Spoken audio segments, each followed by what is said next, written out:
Hello, my name is John, and today we'll be reading Why the United States Can Afford to Stay Calm with Iran by Victor Davis Hanson, Washington Times, June 26, 2019.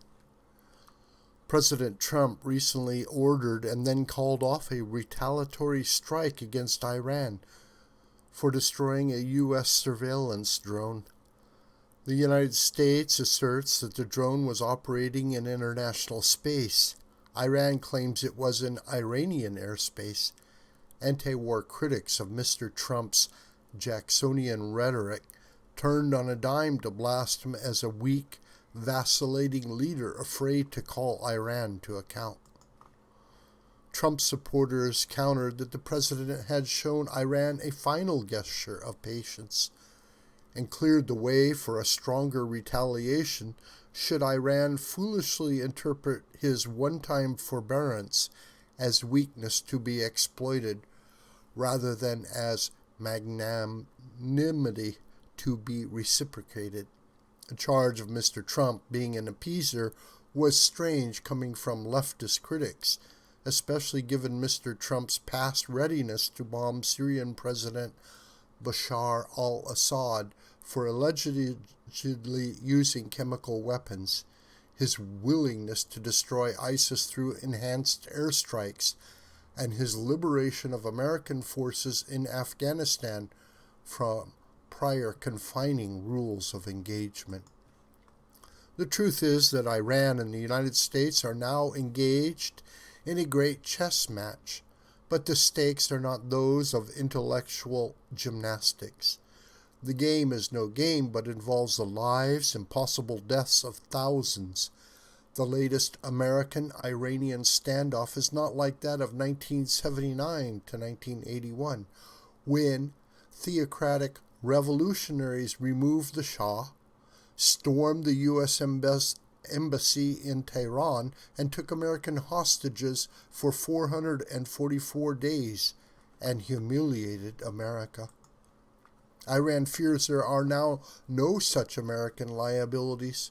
40 years later, America has no presence in Iran. It has long since given up on bringing Tehran back into the Western fold. There are no Americans in Iran to be kidnapped, and no Iranian allies inside Iran to be saved.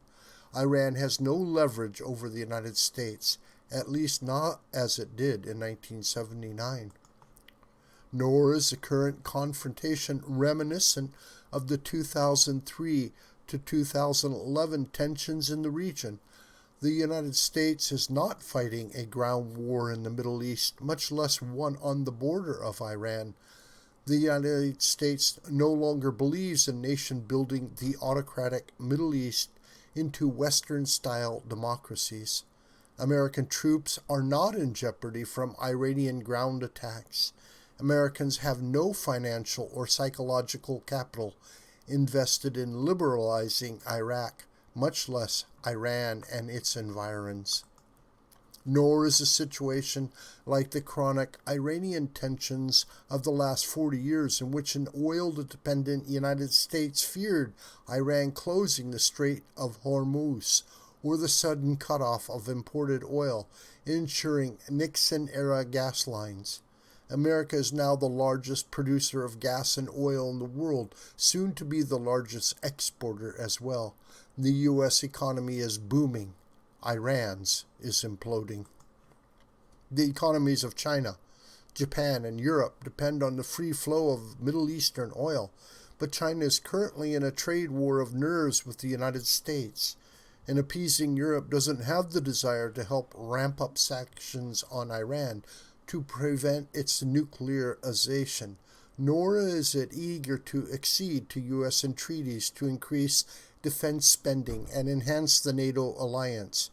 Japan is trying to deny an Iranian aggression in fear that the global oil market might spike on news of Persian Gulf tensions.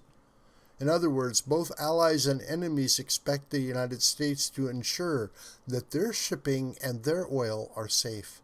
Nor are we too concerned for our longtime ally Israel with regard to Iran.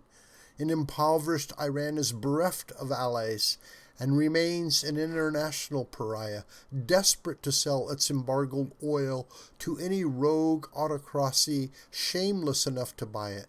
Israel is nuclear and has never been militarily stronger.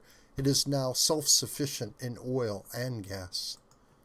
Israel has forged new ties with China, Russia, and the European Union, and renewed its traditionally close relationship with the United States. Iran's neighbors in the Arab world are either in a mess or clandestinely allied with Israel. The Palestinian Authority and Hamas have never been weaker vis-a-vis Israel. Time is on the American side. Each day Iran grows weaker and poorer, and the United States stronger and richer.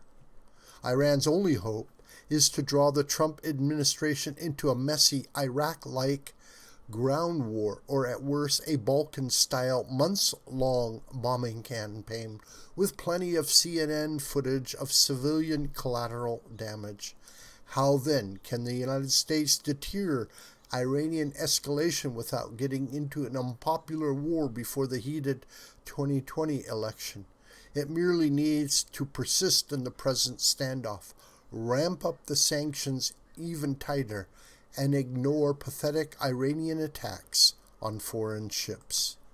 If Tehran preemptively attacks an American ship or plane, it will be met by a disproportionate response, preferably one aimed not at civilian infrastructure, but at the Iranian military hierarchy, Revolutionary Guard, and theocratic elite.